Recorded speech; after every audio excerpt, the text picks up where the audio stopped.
comme je le disais en début de journal, nous avons donc rejoint notre invité du week-end. J'ai à mes côtés le pilote Frédéric Lajoux. Bonjour. Bonjour Vanessa. Merci de nous accorder cet entretien et ici à la direction de course. Merci à vous de m'accueillir surtout. Alors, vous prenez le départ du 11e Grand Prix historique. Alors, petit retour en arrière pour commencer. En 2017, après avoir finalement brillé dans plusieurs courses en F3, vous montez de catégorie, vous passez au Grand Prix de F1 historique. Un rêve ultime ? Oui, un rêve ultime, c'est venu du fait, alors c'est un peu à cause ou grâce à l'Automobile Club qui a supprimé l'épreuve d'F3 pour le Grand Prix historique.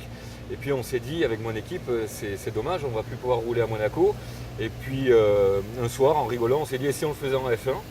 Et aujourd'hui on y est, c'est un petit peu incroyable, mais on y est. Alors le nerf de la guerre, nous le connaissons tous, évidemment, il s'agit du budget, de la recherche de sponsors, de partenaires. Vous créez votre propre société, Miti Promo Sport, dans un premier temps, pour gérer votre carrière. Oui, ça c'était en 1987, donc c'est historique aussi. Et j'ai fait 30 ans de course automobile jusqu'en 2012 où j'ai basculé vers l'historique parce que ça correspondait plus à ma philosophie de la course automobile et puis ça me faisait revivre mes moments d'enfant quand j'étais au bord de la piste. Quels sont les enjeux aujourd'hui de Miti ?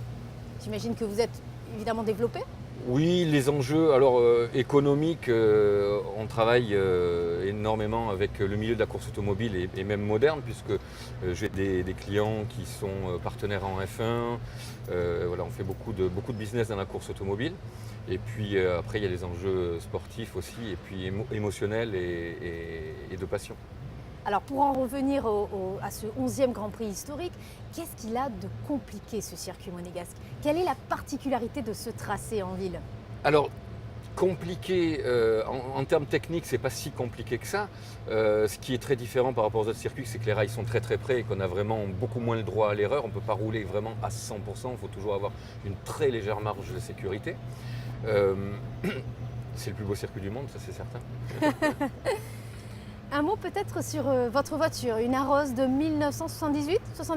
Entre les deux, puisque à l'époque souvent les châssis faisaient deux ou plusieurs saisons. Donc c'est une voiture qui est née en 78. Ma version, c'est l'évolution de 79. Un objectif peut-être cette année pour cette 11e édition ? Alors j'essaye, même si le sponsor de la voiture est une marque de bière célèbre, j'essaye de ne pas me mettre de pression pour autant. C'est joliment dit. Et l'objectif, il est tout d'abord d'être sur la piste, de prendre un plaisir immense, bien évidemment.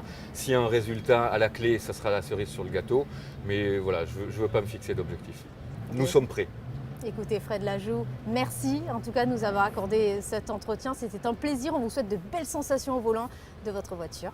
Merci beaucoup, Vanessa.